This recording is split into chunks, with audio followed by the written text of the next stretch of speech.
ನಮಸ್ಕಾರ, ನ್ಯೂಸ್ ಬಾಕ್ಸ್ಗೆ ಸ್ವಾಗತ.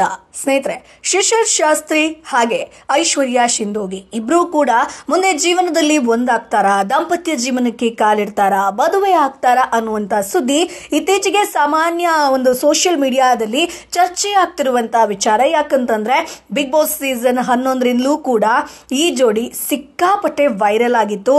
ಬಿಗ್ ಬಾಸ್ ಅಲ್ಲಿ ಇದ್ದಂತ ಸಂದರ್ಭದಲ್ಲೂ ಕೂಡ ಸ್ನೇಹ ಇತ್ತು ಅನ್ನುವಂಥದ್ದನ್ನ ಹೇಳ್ತಾರೆ. ಆದ್ರೆ ಎಷ್ಟೋ ಜನರಿಗೆ ಇದು ಪ್ರೀತಿ ಅನ್ನುವಂಥದ್ದು ಗೊತ್ತಾಗುತ್ತೆ. ಬಿಗ್ ಬಾಸ್ ಇಂದ ಆಚೆ ಬಂದ್ಮೇಲೂ ಕೂಡ ಇಬ್ರು ಕೂಡ ಒಟ್ಟಾಗಿ ಓಡಾಡೋದಾಗಿರ್ಬೋದು, ಅಥವಾ ಮನೆಯಲ್ಲಿ ಏನಾದ್ರೂ ಕಾರ್ಯಕ್ರಮ ಇತ್ತು ಅಂತಂದ್ರೆ ಜೊತೆಗೆ ರೆಡಿ ಆಗೋದಾಗಿರ್ಬೋದು, ಜೊತೆಗೆ ಇರೋದಾಗಿರ್ಬೋದು, ಅಥವಾ ಯಾವುದೇ ಇವೆಂಟ್ಗಳಿತ್ತು ಅಥವಾ ಫೋಟೋಶೂಟ್ಗಳಿತ್ತು, ರೀಲ್ಸ್ ಇತ್ತು, ಟ್ರಿಪ್ ಇತ್ತು ಅಂತಂದ್ರೂ ಕೂಡ ಜೊತೆಗೆ ಓಡಾಡೋದನ್ನ ನಾವು ನೋಡಿದ್ದೀವಿ. ಸೊ ಹಾಗಾಗಿ ಇವರಿಬ್ರು ಕೂಡ ಒಳ್ಳೆ ಜೋಡಿ, ಕ್ಯೂಟ್ ಜೋಡಿ ಅನ್ನುವಂಥದ್ದು ಸಾಕಷ್ಟು ಜನರ ಅಭಿಪ್ರಾಯ. ಈಗ ಶಿಶಿರ್ ಶಾಸ್ತ್ರಿ ಹಾಗೆ ಐಶ್ವರ್ಯ ಶಿಂದೋಗಿ ಮದುವೆ ಆಗುವಂತ ಒಂದು ಆ ಕಾರ್ಯಕ್ರಮ ಏನಿದೆಯೋ, ಹೂ ಮುಡಿಸುವಂತಹ ಶಾಸ್ತ್ರ, ಹುಡುಗಿ ನೋಡುವಂತಹ ಶಾಸ್ತ್ರ ಮನೆಯಲ್ಲೇ ಚಿಕ್ಕದಾಗಿ ಪ್ರೈವೇಟ್ ಆಗಿ ಮಾಡ್ಕೊಂಡಿದ್ದಾರೆ ಅನ್ನುವಂತ ಸುದ್ದಿ ಸೋಷಿಯಲ್ ಮೀಡಿಯಾದಲ್ಲಿ ಚರ್ಚೆಯಾಗ್ತಾ ಇದೆ. ಇದಕ್ಕೆ ಸಂಬಂಧಪಟ್ಟಂತ ಮಾಹಿತಿಯನ್ನ ನಾವು ಕೊಡ್ತೀವಿ. ಅಂದ್ರೆ ಹೂ ಮುಡಿಸುವಂತ ಶಾಸ್ತ್ರವನ್ನ ಮಾಡ್ಕೊಂಡ್ರ, ಮದುವೆ ಯಾವಾಗ, ಸೊ ಯಾರೆಲ್ಲ ಬಂದಿದ್ರು, ಇವೆಲ್ಲದರ ಬಗ್ಗೆ ಕಂಪ್ಲೀಟ್ ಮಾಹಿತಿಯನ್ನ ಹೇಳ್ತೀವಿ. ಅದಕ್ಕಿಂತ ಮುಂಚೆ ನಮ್ಮ ಚಾನೆಲ್ ಅನ್ನ ತಪ್ಪದೇ ಸಬ್ಸ್ಕ್ರೈಬ್ ಮಾಡಿ. ಸ್ನೇಹಿತರೆ, ಬಿಗ್ ಬಾಸ್ ಅಲ್ಲಿ ಇದ್ದಂತ ಸಂದರ್ಭದಲ್ಲಿ ಶಿಶಿರ್ ಶಾಸ್ತ್ರಿ ಐಶ್ವರ್ಯ ಶಿಂದೋಗಿ ಜೊತೆಯಾಗಿ ಇದ್ರು. ಬಿಗ್ ಬಾಸ್ ಇಂದ ಆಚೆ ಬಂದ ಮೇಲೂ ಕೂಡ ಈಗಲೂ ಕೂಡ ಜೊತೆಯಾಗಿ ಇದ್ದಾರೆ. ಮನೆಯ ಯಾವುದೇ ಕಾರ್ಯಕ್ರಮ ಇತ್ತು ಅಂತಂದ್ರೂ ಕೂಡ ಐಶ್ವರ್ಯ ಶಿಂದೋಗಿ ಅವರ ಮನೆಯಲ್ಲಿ ಶಿಶಿರ್ ಶಾಸ್ತ್ರಿ ಇರೋದಾಗಿರ್ಬೋದು, ಅಥವಾ ಶಿಶಿರ್ ಅವರ ಮನೆಯಲ್ಲಿ ಐಶ್ವರ್ಯ ಶಿಂದೋಗಿ ಇರೋದಾಗಿರ್ಬೋದು, ಈ ರೀತಿಯಾಗಿ ನಾವಿರೋದನ್ನ ನೋಡಿರ್ತೀವಿ. ಯಾಕಂತಂದ್ರೆ ಅವರು ಸ್ಟೋರಿ ರೀಲ್ಸ್ ಗಳನ್ನ ಹಾಕ್ತಾನೆ ಇರ್ತಾರೆ. ಇತ್ತೀಚೆಗೆ ಗಣೇಶ ಹಬ್ಬದಂದು ಇಬ್ರು ಕೂಡ ಅಂದ್ರೆ ಜೋಡಿ ರೆಡಿಯಾಗಿ ಮ್ಯಾಚಿಂಗ್ ಬಟ್ಟೆಯನ್ನ ಹಾಕೊಂಡಿದ್ದಾರೆ. ಸೊ ಶಿಶಿರ್ ಅವರಿಗೆ ಐಶ್ವರ್ಯ ಶಿಂದೋಗಿ ಅವರೇ ಕಾಸ್ಟ್ಯೂಮ್ ಡಿಸೈನ್ ಅನ್ನ ಮಾಡ್ಕೊಂಡಿರುವಂಥದ್ದು. ಅಷ್ಟೇ ಅಲ್ಲ, ಶಿಶಿರ್ ಅವರ ತಂದೆಗೂ ಕೂಡ ಐಶ್ವರ್ಯ ಶಿಂದೋಗಿನೇ ಕಾಸ್ಟ್ಯೂಮ್ ಡಿಸೈನ್ ಮಾಡಿದ್ದಾರೆ ಅನ್ನುವಂಥದ್ದು ಗೊತ್ತಾಗ್ತಾ ಇದೆ. ಸೊ ಇದರಲ್ಲಿ ಹೂ ಮುಡಿಸೋ ಶಾಸ್ತ್ರ ಎಲ್ಲಪ್ಪ ಬಂತು ಅಂತ ನೀವು ಕೇಳಬಹುದು. ಸೊ ನೀವು ಶಿಶಿರ್ ಶಾಸ್ತ್ರಿ ಅವರ ಇನ್ಸ್ಟಾಗ್ರಾಮ್ ಆಗಿರ್ಬೋದು, ಫೇಸ್ಬುಕ್ ಅಕೌಂಟ್ ನ ಕ್ಯಾಪ್ಷನ್ ಅನ್ನ ನೋಡಿದ್ರೆ ಬಹುಶಃ ನಿಮ್ಗೆಲ್ರಿಗೂ ಕೂಡ ಗೊತ್ತಾಗುತ್ತೆ. ಯಾಕಂತಂದ್ರೆ ಐಶ್ವರ್ಯ ಶಿಂದೋಗಿ ಅವರಿಗೆ ತಂದೆ ತಾಯಿ ಇಲ್ಲ. ಸೊ ಅದನ್ನ ಬಿಗ್ ಬಾಸ್ ಅಲ್ಲೂ ಕೂಡ ಹೇಳಿಕೊಂಡಿದ್ರು. ಎಲ್ಲರೂ ಕೂಡ ಈಕೆ ನಮ್ಮ ಮನೆ ಮಗಳು ಅನ್ನೋ ತರ ಟ್ರೀಟ್ ಮಾಡಿದ್ರು. ಕೋವಿಡ್ ಸಂದರ್ಭದಲ್ಲಿ ಐಶ್ವರ್ಯ ಶಿಂದೋಗಿ ತನ್ನ ತಂದೆ ತಾಯಿಯನ್ನ ಕಳ್ಕೊಳ್ತಾರೆ. ಒಬ್ಬಂಟಿಯಾಗಿ ಜೀವನವನ್ನ ಸಾಗಿಸೋದು ಎಷ್ಟು ಕಷ್ಟ ಅನ್ನೋದು ಬಹುಶಃ ನಿಮ್ಗೆಲ್ರಿಗೂ ಕೂಡ ಗೊತ್ತಿರ್ಬೋದು. ದುಡ್ಡಿರ್ಬೋದು, ಐಶ್ವರ್ಯ ಇರ್ಬೋದು, ಆರೋಗ್ಯ ಇರ್ಬೋದು, ಎಲ್ಲವೂ ಇರ್ಬೋದು. ಆದ್ರೆ ತಂದೆ ತಾಯಿ ಇಲ್ಲ ಅನ್ನುವಂತ ಕೊರಗು ಎಸ್ಪೆಷಲಿ ಹೆಣ್ಣು ಮಕ್ಕಳಿಗೆ ಸಾಕಷ್ಟು ಅದು ಪರಿಣಾಮ ಬೀಳುತ್ತೆ. ಸೊ ಹಾಗಾಗಿ ಇಲ್ಲಿ ಅಂದ್ರೆ ಶಿಶಿರ್ ಶಾಸ್ತ್ರಿ ಅಂತ ಬಂದಾಗ ಕೋಳಿ ರಮ್ಯಾ ಅವರನ್ನ ಮದುವೆ ಆಗಿದ್ರು. ಕೋಳಿ ರಮ್ಯಾ ಅವರನ್ನ ಮದುವೆ ಆದ್ರೂ ಕೂಡ ದಾಂಪತ್ಯ ಜೀವನದಲ್ಲಿ ಎಲ್ಲವೂ ಕೂಡ ಚೆನ್ನಾಗಿರ್ಲಿಲ್ಲ. ಶಿಶಿರ್ ಶಾಸ್ತ್ರಿ ಅವರ ತಂದೆ ತಾಯಿ ಜೊತೆಗೂ ಕೂಡ ಕೋಳಿ ರಮ್ಯಾ ಚೆನ್ನಾಗಿರ್ಲಿಲ್ಲ. ಸೊ ಹಾಗಾಗಿ ಇಬ್ರು ಕೂಡ ದೂರ ಆಗ್ತಾರೆ, ಡಿವೋರ್ಸ್ ಅನ್ನ ಪಡ್ಕೊಳ್ತಾರೆ. ಅತ್ತ ಶಿಶಿರ್ ಶಾಸ್ತ್ರಿ ಅವರ ತಂದೆ ತಾಯಿಗೆ ಒಳ್ಳೆ ಸೊಸೆ ಬೇಕು ಅನ್ನುವಂಥದ್ದು, ಸೊಸೆಗಿಂತ ಹೆಚ್ಚಾಗಿ ಮಗಳು ಬೇಕು ಅನ್ನುವಂಥದ್ದು ಇದ್ದೇ ಇರುತ್ತೆ.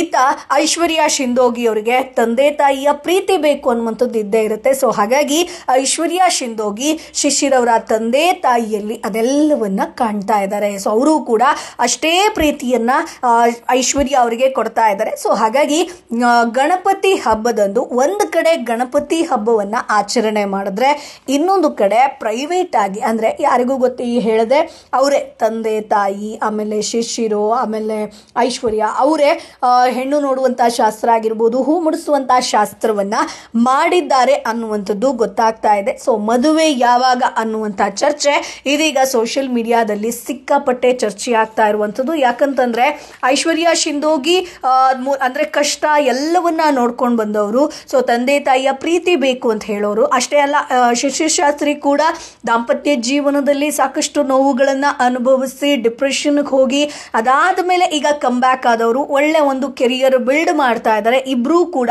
ಸೋಷಿಯಲ್ ಮೀಡಿಯಾದಲ್ಲಿ ವೈರಲ್ ಆಗ್ತಿರುವಂತಹ ಜೋಡಿ, ಸಾಕಷ್ಟು ಪ್ರಾಜೆಕ್ಟ್ ಗಳನ್ನ ಮಾಡ್ತಾ ಇದ್ದಾರೆ. ಸೊ ಇಂತಿಪ್ಪ ಟೈಮ್ ಅಲ್ಲಿ ಇಬ್ರು ಕೂಡ ತಮ್ಮ ಒಂದು ಫ್ಯೂಚರ್ ಬಗ್ಗೆ ಯೋಚನೆ ಮಾಡಿದ್ದಾರೆ ಅನ್ನುವಂಥದ್ದು ಗೊತ್ತಾಗ್ತಾ ಇದೆ. ಇತ್ತೀಚೆಗೆ ಒಂದು ಇಂಟರ್ವ್ಯೂ ಅಲ್ಲೂ ಕೂಡ ನೀವಿಬ್ರು ಕೂಡ ಮುಂದೆ ಜೋಡಿ ಆಗ್ತೀರಾ ಅನ್ನುವಂಥ ಪ್ರಶ್ನೆಯನ್ನ ಕೇಳ್ತಾರೆ. ಯಾಕಂತಂದ್ರೆ ಇತ್ತೀಚೆಗೆ ಐಶ್ವರ್ಯ ಶಿಂದೋಗಿ ಆಗಿರ್ಬೋದು, ಶಿಶಿರ್ ಶಾಸ್ತ್ರಿ ಅವರ ಇಬ್ಬರ ಬರ್ಡೇ ಕೂಡ, ಅಂದ್ರೆ ಇಬ್ರು ಕೂಡ ತಮ್ಮ ತಮ್ಮ ಬರ್ಡೇಯನ್ನ ಸಿಕ್ಕಾಪಟ್ಟೆ ಜೋರಾಗಿ ಸೆಲೆಬ್ರೇಟ್ ಮಾಡ್ತಾರೆ. ಶಿಶಿರ್ ಶಾಸ್ತ್ರಿ ಅವರ ಬರ್ಡೇಯನ್ನ ಐಶ್ವರ್ಯ ಶಿಂದೋಗಿ ಗ್ರ್ಯಾಂಡ್ ಆಗಿ ಸೆಲೆಬ್ರೇಟ್ ಮಾಡ್ತಾರೆ. ಅವಾಗ ಶಿಶಿರ್ ಶಾಸ್ತ್ರಿ ಹೇಳ್ತಾರೆ, ನಾನು ಅಂದ್ರೆ ಬರ್ಡೇಯನ್ನ ಸೆಲೆಬ್ರೇಟ್ ಮಾಡ್ಕೊಳ್ತಾ ಇದ್ದೆ, ಆದ್ರೆ ಈ ಬಾರಿ ನನ್ನ ಡ್ರೆಸ್ಸು, ಡೆಕೋರೇಷನು, ಗೆಸ್ಟ್ ಕರೆದಿದ್ದು, ಹೀಗೆ ಎಲ್ಲವನ್ನ ಇವರು ಐಶ್ವರ್ಯ ಅವರು ಹೇಳ್ತಾರೆ ಶಿಶಿರ್ ಅವರೇ ಅರೇಂಜ್ ಮಾಡಿದ್ದು. ಇದೇ ಮೊದಲ ಬಾರಿಗೆ ನನ್ನ ಬರ್ಡೇಯನ್ನ ಶಿಶಿರ್ ಅವರು ಗ್ರ್ಯಾಂಡ್ ಆಗಿ ಆಚರಿಸಿದ್ದಾರೆ. ಸೊ ಪ್ರೊಫೆಷನಲ್ ಆಗಿ ಹಾಡನ್ನ ಕೂಡ ರೆಕಾರ್ಡ್ ಮಾಡಿದ್ದಾರೆ ಅಂತ. ಸೊ ಐಶ್ವರ್ಯ ಶಿಂದೋಗಿ ಶಿಶಿರ್ ಅವರು ಮುಂದೆ ಜೋಡಿ ಆಗ್ತಾರ ಅನ್ನುವಂತ ಪ್ರಶ್ನೆಗೆ ನಾವು ಹೀಗೆ ಆಗತ್ತೆ ಅಂತ ಹೇಳೋಕ್ಕಾಗಲ್ಲ, ಮ್ಯಾನಿಫೆಸ್ಟ್ ಮಾಡಬಹುದು ಅಷ್ಟೇ. ಯಾವ ಸಮಯಕ್ಕೆ ಏನಾಗಬೇಕೋ ಅದೇ ಆಗೋದು, ಮುಂಚಿತವಾಗಿ ಹೇಳೋದು ಬೇಡ. ಆದಾಗ ಅಥವಾ ಆಗದೆ ಇದ್ದಾಗ್ಲೂ ಕೂಡ ನಿಮಗೇ ಗೊತ್ತಾಗುತ್ತೆ ಅನ್ನುವಂತ ಮಾತನ್ನ ಹೇಳ್ತಾರೆ. ಸೊ ಐಶ್ವರ್ಯ ಶಿಂದೋಗಿ, ಶಿಶಿರ್ ಶಾಸ್ತ್ರಿ ಅವರು ಒಟ್ಟಿಗೆ ಮೈಕ್ರೋ ಸೀರೀಸ್ ನಲ್ಲಿ ಕೂಡ ನಟಿಸ್ತಾ ಇದ್ದಾರೆ. ಇದರ ಜೊತೆಗೆ ಐಶ್ವರ್ಯ ಅವರು ತುಳು ಸಿನಿಮಾದ ಜೊತೆ ಕನ್ನಡದಲ್ಲಿ ನಿನ್ನ ಜೊತೆ ನನ್ನ ಕತೆ ಧಾರಾವಾಹಿಯಲ್ಲಿ ಅತಿಥಿ ಪಾತ್ರದಲ್ಲಿ ನಟಿಸ್ತಾ ಇದ್ದಾರೆ. ಸೊ ಹಾಗಾಗಿ ಇಬ್ರು ಕೂಡ ಮುಂದೆ ಮದುವೆ ಆಗ್ತಾರ ಅನ್ನುವಂತ ಸುದ್ದಿ ಈಗ ಸೋಷಿಯಲ್ ಮೀಡಿಯಾದಲ್ಲಿ ಹರಿದಾಡ್ತಾ ಇದೆ. ಇದಕ್ಕೆ ಸಂಬಂಧಪಟ್ಟಂಗೆ ಹೂ ಮುಡಿಸುವಂತ ಶಾಸ್ತ್ರ ಆಗಿದೆ ಅನ್ನುವಂಥದ್ದು. ಹಾಗಾದ್ರೆ ಮದುವೆ ಯಾವಾಗ, ಎಲ್ಲಿ, ಇವೆಲ್ಲದರ ಬಗ್ಗೆ ಈ ಜೋಡಿಯೇ ಕ್ಲಾರಿಟಿಯನ್ನ ಕೊಟ್ಟಬೇಕು. ಸೊ ಸ್ನೇಹಿತರೆ, ನಿಮ್ ಪ್ರಕಾರ ಇವರಿಬ್ರದ್ದು ಒಳ್ಳೆ ಜೋಡಿನ, ಮದುವೆ ಆಗಬೇಕಾ? ನಿಮ್ಮ ಅಭಿಪ್ರಾಯ ಏನು ಅದನ್ನ ಕಮೆಂಟ್ ಬಾಕ್ಸ್ ಮೂಲಕ ತಿಳಿಸಿ. ನಮ್ಮ ಚಾನೆಲ್ ಅನ್ನ ತಪ್ಪದೇ ಸಬ್ಸ್ಕ್ರೈಬ್ ಮಾಡಿ.